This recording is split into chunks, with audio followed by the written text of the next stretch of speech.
Bon, mais c'est quoi l'éternité et où se trouve l'éternité? L'éternité, c'est la connaissance. Quiconque a la connaissance a la vie éternelle. Et que veut dire l'éternité? L'éternité est un long cycle. Or, lorsque Adam et Ève ont péché, ils sont tombés dans l'éphémérité. Vivre 80 ans, c'est être éphémère. Vivre 1000 ans, c'est être éternel. Vivre 2000 ans, c'est être éternel. La terre est éternelle. Mais nous, nous sommes éphémères. Et c'est parce que l'éternité n'est pas une vie à jamais que vous pouvez entendre dans l'écriture des expressions comme Tareyo, Dieu règne d'éternité en éternité. Parce que l'éternité a un début, l'éternité a une fin. Hein? Voilà. Et quand une éternité finit, une nouvelle commence. Et ainsi de suite. Donc ce sont les cycles qu'on appelle les éternités. Et donc l'éternité a un début, a une fin. C'est une longue période de cycle.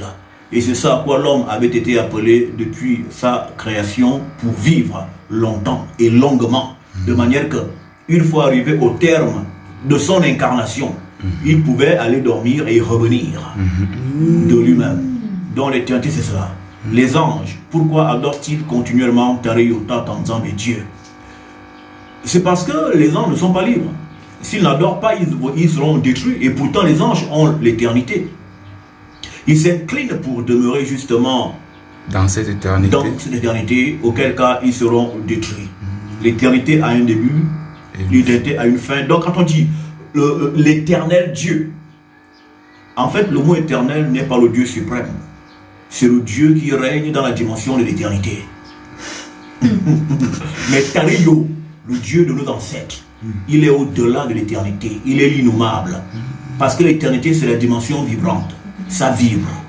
Or, dépasser la dimension vibrante, nous sommes dans le néant, dans la non-vibration, dans le non-éternel, dans ce qui n'existe pas.